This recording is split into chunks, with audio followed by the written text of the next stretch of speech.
14절부터 29절 말씀입니다. 제가 가진 성경으로는 68페이지에 있습니다. 마가복음 9장 14절에서 29절까지의 말씀입니다. 다 찾으신 줄 알고 제가 한 절, 성도님들이 한 절, 마지막 절은 합독하도록 하겠습니다. 이에 그들이 제자들에게 와서 보니 큰 무리가 그들을 둘러싸고 서기관들이 그들과 더불어 변론하고 있더라.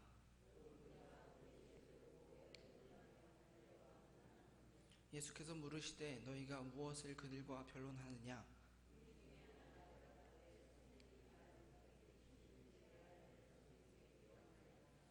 귀신이 어디서든지 그를 잡으면 거꾸러져 거품을 흘리며 이를 갈며 그리고 파리해지는지라.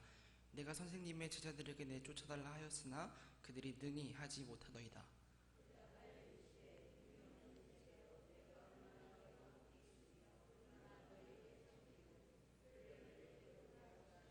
이에 데리고 오니 귀신이 예수를 보고 곧 그 아이로 심히 경련을 일으키게 하는지라.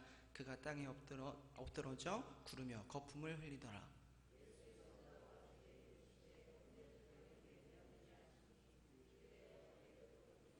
귀신이 그를 죽이려고 불과 물에 자주 던졌나이다. 그러나 무엇을 하실 수 있거든 우리를 불쌍히 여기사 도와주옵소서.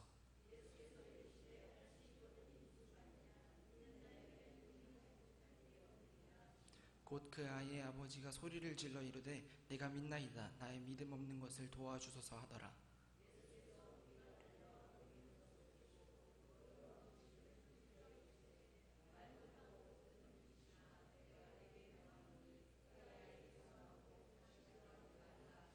귀신이 소리 지르며 아이로 심히 경련을 일으키게 하고 나가니 그 아이가 죽은 것 같이 되어 많은 사람이 말하기를 죽었다 하나 집에 들어가심에 제자들이 조용히 묻자오되 우리는 어찌하여 능히 그 귀신을 쫓아내지 못하였나이까? 이르시되 기도 외에는 다른 것으로는 이런 종류가 나갈 수 없느니라 하시니라. 아멘.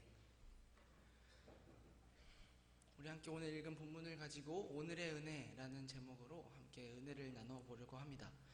우리 한자성어에는 작심삼일이라는 말이 있습니다. 굳게 먹은 마음이 사흘을 못 간다라는 우리말 속담과 같은 한자성어입니다. 사람의 마음이란 쉽게 변하는 것이고 아무리 바위 같은 굳은 결심도 끝까지 지켜내기란 어려운 것이며 그래서 마음에 품은 계획이 지켜지지 못하고 3일 만에 흐지부지 되는 것을 일컫는 말입니다. 저에게는 이 작심삼일이라는 말이 참 슬프고도 피부에 와닿는 이야기였습니다. 왜냐하면 저는 항상 중고등부 시절 수련회를 갔다 와서 정확하게 3일째에 다시 무너지곤 했기 때문입니다.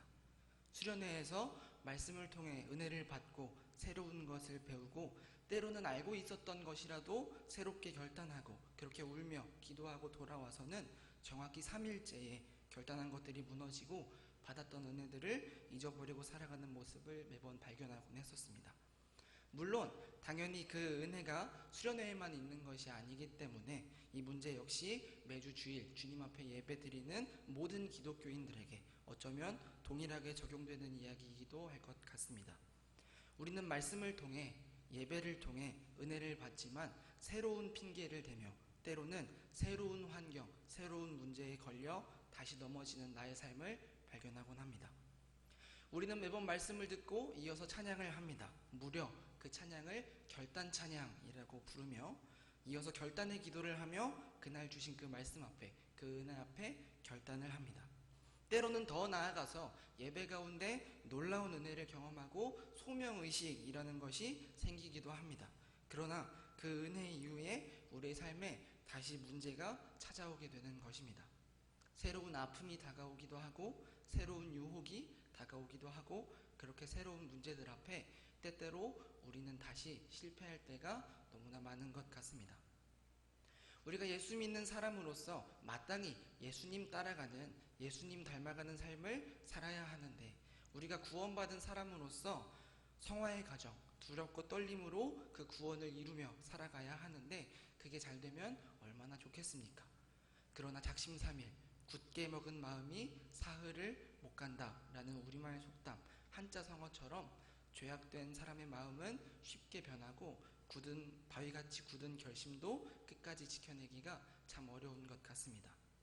우리는 하나님 앞에 거룩한 구별된 사람들로 남다른 모습으로 남다름을 드러내며 살아야 하는데, 어떤 사람들은 세상 사람들과 별반 다를 바 없는 자신의 모습 또는 내 옆 사람의 모습을 발견하곤 합니다.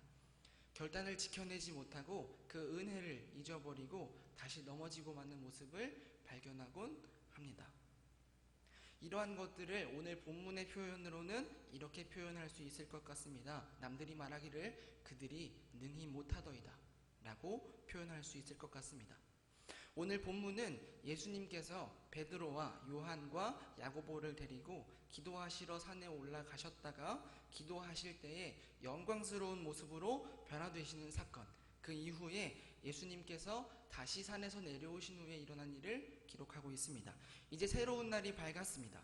그러나 그 새로운 날 기다리고 있었던 것, 다시 돌아온 자리에는 새로운 문제가 기다리고 있었습니다. 어떤 일이 일어났냐 하면 한 아버지가 내 귀신 들린 외의 아들을 돌보아 달라고, 고쳐달라고 청하는 것입니다. 그런데 이 아버지의 이야기를 들어보니 예수님께서 산에 올라가셨을 때 이미 이 아버지는 예수님을 찾아왔었던 것 같습니다. 예수님이 마침 산에 올라가시고 계시지 않았던 것입니다. 그래서 제자들이 시도해 보았으나 그게 잘 되지는 않았던 것 같습니다. 효과가 별로 없었던 것 같습니다. 18절 하반절입니다. 내가 선생님의 제자들에게 내쫓아달라 하였으나 그들이 능히 못하더이다. 제자들이 내쫓으려고 했던 귀신은 어떤 귀신입니까? 말 못하고 못 듣게 하는 귀신입니다. 무엇을 말 못하고 무엇을 듣지 못하는 것입니까? 진리를 말하지 못하고 진리를 듣지 못하게 하는 귀신입니다. 그래서 제자들에게 남다름을 보여달라고, 그 귀신을 좀 내쫓아달라고 청하였으나 그들이 능히 못하더이다 라는 대답만 돌아올 뿐이었습니다. 이어서 19절 상반절 말씀입니다. 대답하여 이르시되 믿음이 없는 세대여 내가 얼마나 너희와 함께 있으며 너희에게 참으리요. 누가복음에서는 믿음이 없고 패역한 세대라고까지 이야기하시며 이 사건을 접하시고 그 이야기를 들으시고 예수님께서 누군가를 꾸짖으셨다는 것이 오늘 본문의 내용입니다. 저는 오늘 이 예배 가운데 이러한 본문의 내용을 중심으로 크게 두 가지 질문을 던지면서 우리가 어떻게 살아야 할지 또는 어떻게 살지 말아야 할지를 우리 삶에 적용해보고 말씀을 통해 배우고자 하는 것입니다. 저와 성도님들이 이 말씀을 통해 이 예배 가운데 깨닫게 되는 은혜가 가득하길 간절히 소망합니다. 첫 번째 질문입니다. 예수님께서는 누구를 왜 꾸짖으셨는가? 라고 하는 질문입니다. 예수님께서는 누구를 왜 꾸짖으셨는가? 우리가 오늘 이 본문 가운데 이 질문을 던져본다면 이 질문을 통하여서 우리가 어떤 사람이 되지 말아야 할지를 확실하게 알 수 있을 것입니다. 분명하게 배울 수 있을 것입니다. 예수님께서 누구를 꾸짖으셨습니까? 그리고 왜 꾸짖으셨습니까? 대체 누구를 보고 믿음이 없고 패역한 세대라고 꾸짖으신 것입니까?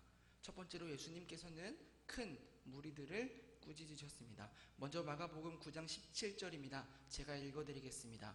이에 그들이 제자들에게 와서 보니 큰 무리가 그들을 둘러싸고 서기관들이 그들과 더불어 변론하고 있더라.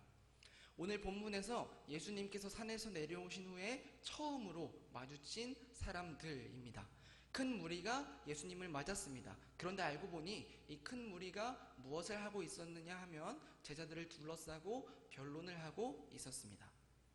왜 제자들을 둘러싸고 변론하고 있었습니까? 당시 유대인들은 논쟁을 벌이고 변론을 할 적에 원을 만들어서 이야기하는 풍습을 가지고 있었습니다. 그리고 그 논란의 중심이 되는 인물 또는 논쟁의 대상이 되는 인물은 그 원 가운데 서서 이야기하던 풍습이 있었다고 합니다. 제자들은 왜 논쟁의 대상이었을까요?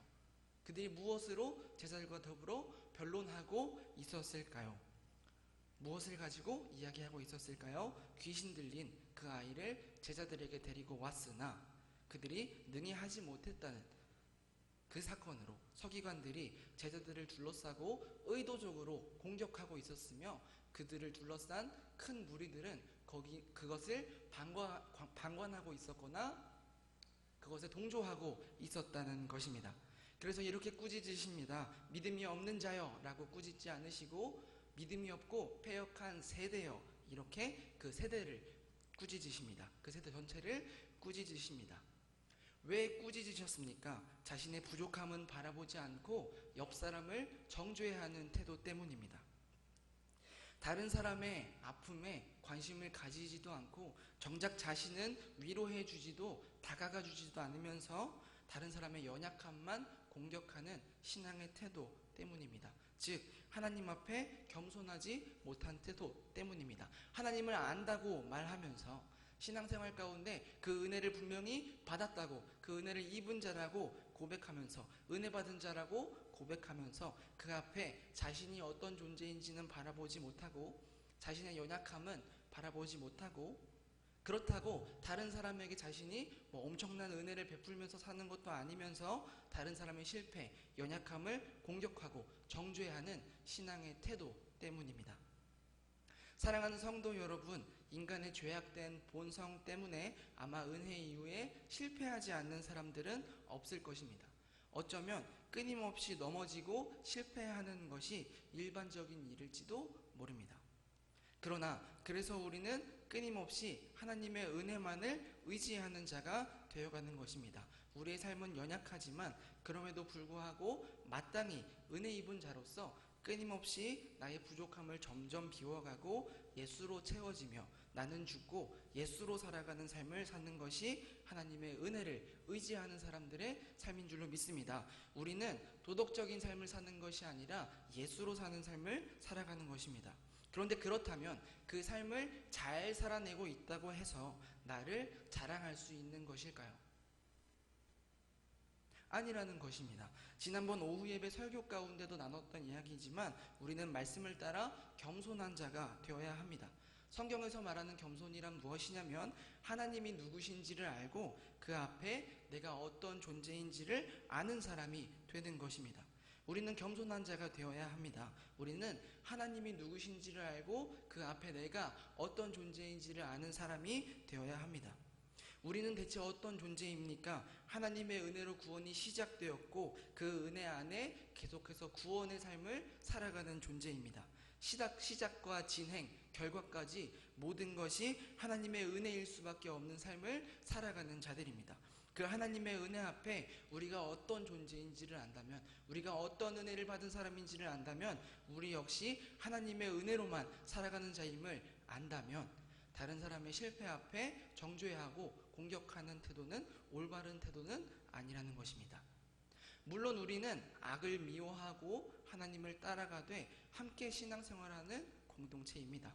그래서 옆 사람이 잘못 가고 있다면, 실패했다면 방관하는 것이 아니라 권면하고 기도함으로 함께 걸어갈 수 있어야 할 것입니다. 그러나 동시에 우리는 그 사람의 연약함만 바라보는 것이 아니라 우리는 우리의 연약함도 바라볼 줄 알아야 합니다. 우리가 하나님 앞에 어떤 존재인지도 함께 바라볼 줄 알아야 합니다.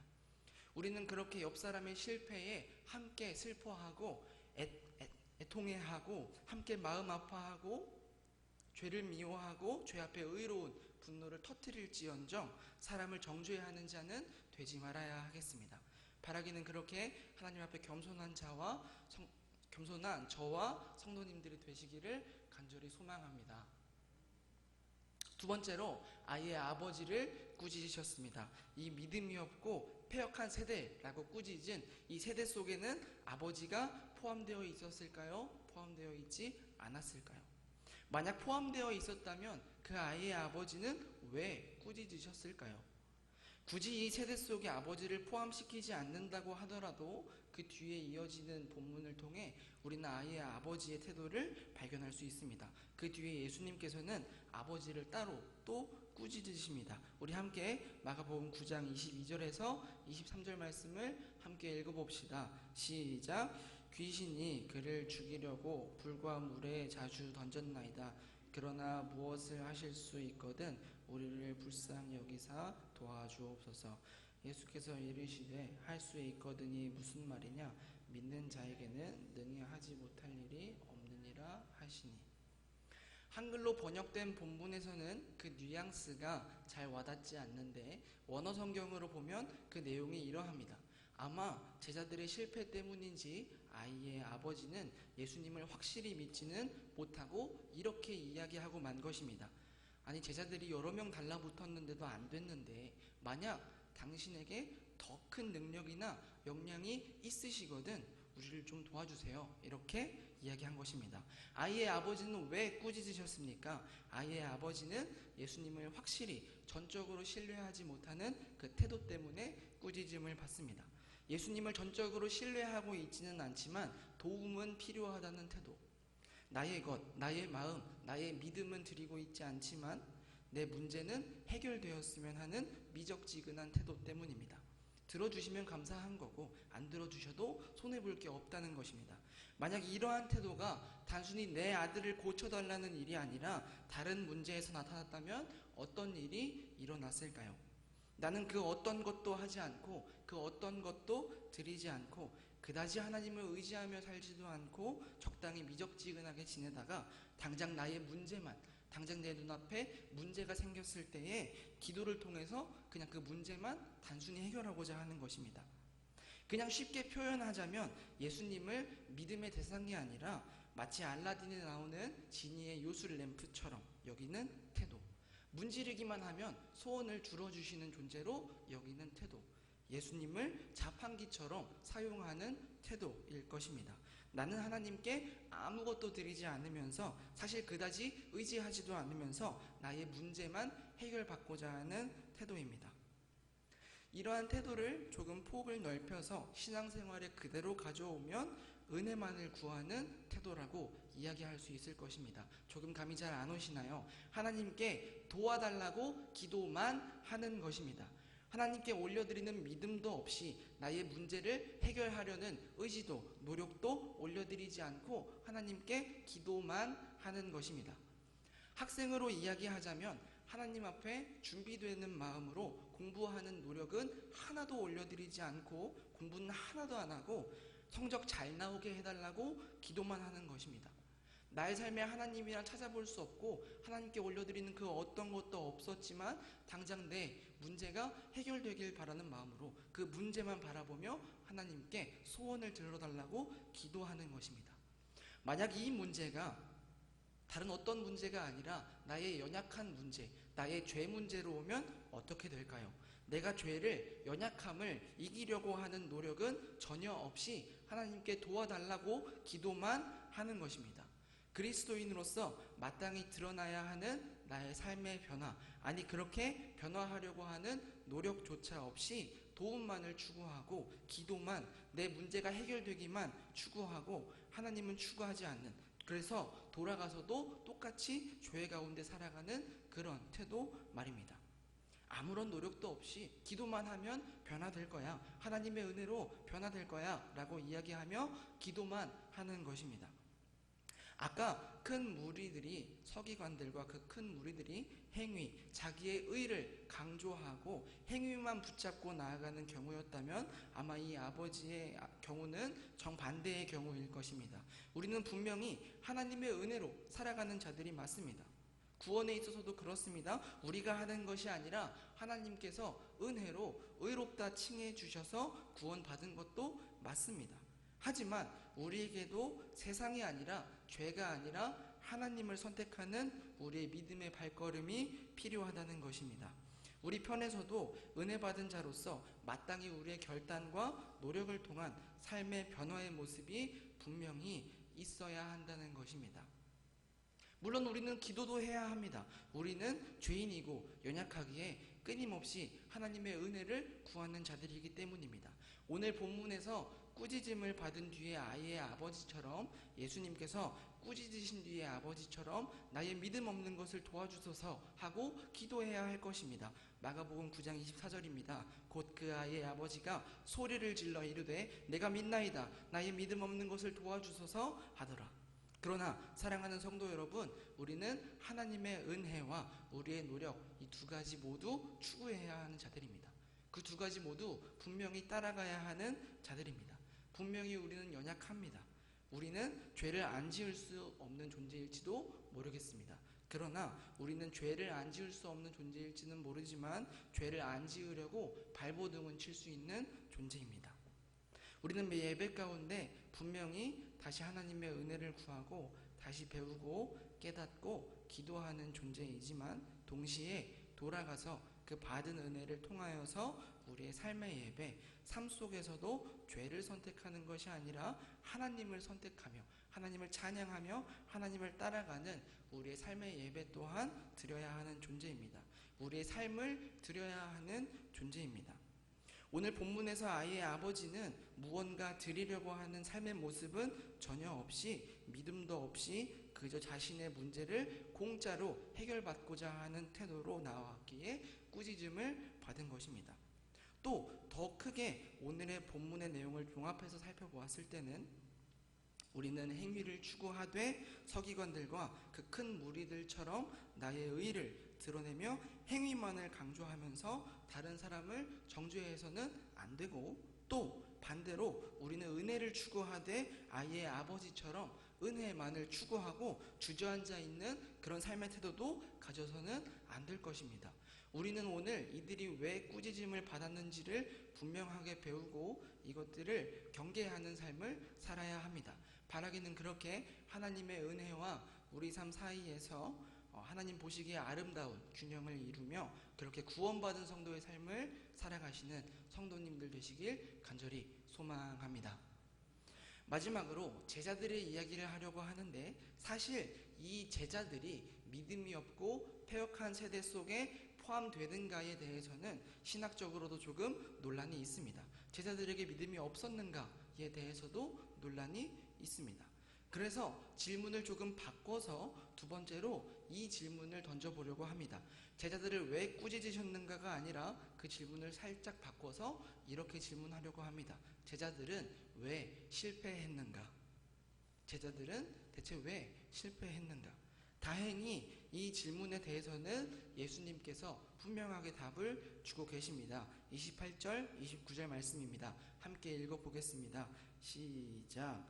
집에 들어가심에 제자들이 조용히 묻자오되 우리는 어찌하여 능히 그 귀신을 쫓아내지 못하였나이까?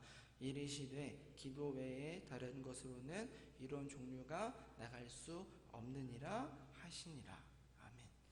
이 소동이 다 끝나고 제자들이 예수께 조용히 나와 묻습니다. 우리는 왜 귀신을 쫓아내지 못했습니까?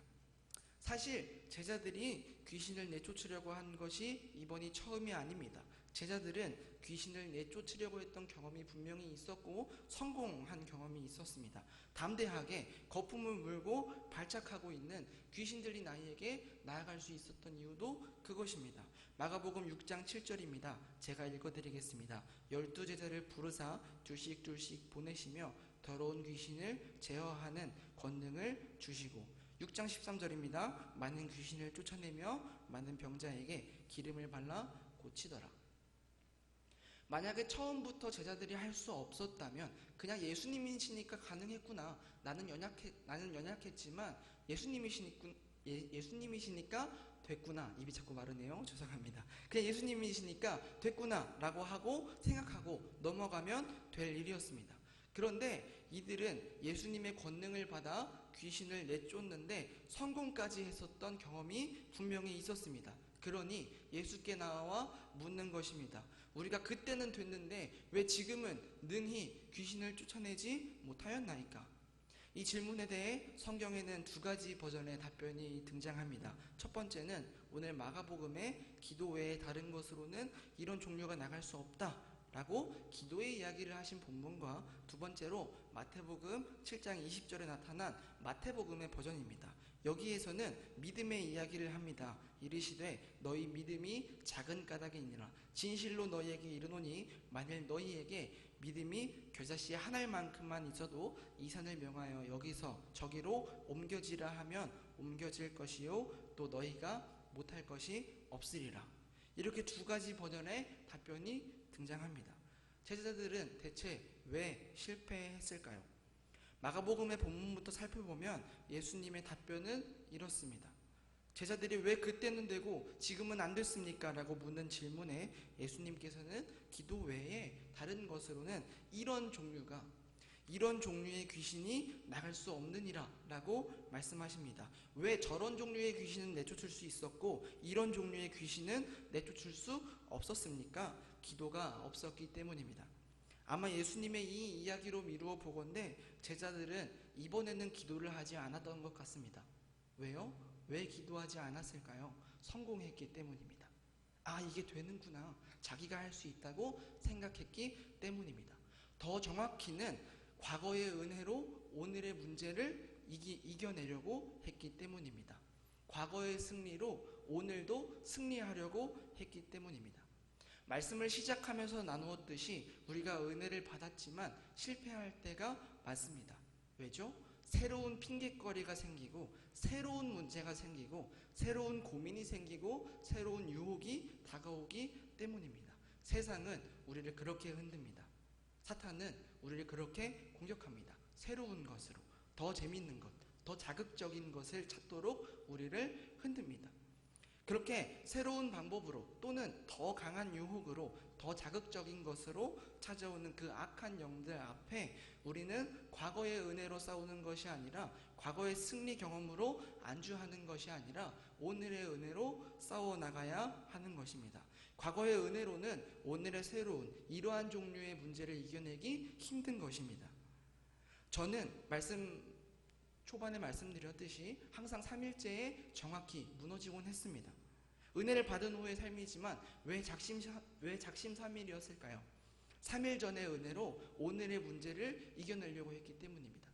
3일 전에 받았던 은혜로 3일 전에 했던 승리로 오늘 다가온 유혹을 이겨내려고 했기 때문입니다. 그렇게 새롭게 찾아온 더 강한 유혹을 이겨낼 수 없었기 때문입니다.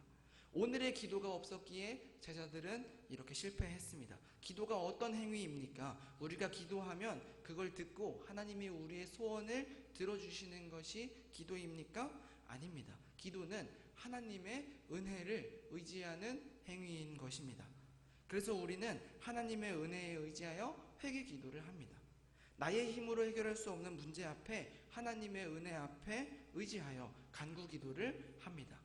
기도는 하나님의 은혜를 붙잡는 행위입니다. 우리가 기도를 한다면 그 기도에는 이러한 고백이 담겨 있는 것입니다. 하나님의 은혜가 아니면 더 이상 소망이 없습니다. 해답이 없습니다. 하나님께서 도와주시옵소서. 혹은 하나님의 은혜로 하나님과 함께 걸으며 하나님의 지혜로 이 문제를 헤쳐나가고 싶습니다. 하나님 도와주세요 라고 하는 고백이 그 간구 속에, 기도 속에 담겨 있는 것입니다. 그러니 우리가 예배 가운데 변화를 받아 하나님과 함께 걷기 시작했다면 그때부터 우리의 기도는 시작입니다.